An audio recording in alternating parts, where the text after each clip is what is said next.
Boa tarde, amigos do YouTube. Elvis Divino falando da cidade de Uberlândia, Minas Gerais, Triângulo Mineiro, Brasil, uai. Que é isso aí, pessoal? Ó, retentor, rolamento lá no fundo, ó. Isso aqui é uma lave seca Samsung. Olha o modelo dela aí, ó. Tô cansado de fazer esses vídeos para vocês já. E vocês não dão o like, não compartilhar. A dificuldade que é pra gente fazer vídeo. Olha aí, ó. Lavei isso aqui tudo. Agora eu vou montar tudo limpinho. Então, olha aí.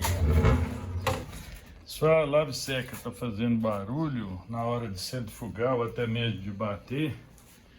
Rolamento estourado. Estourou o retentor.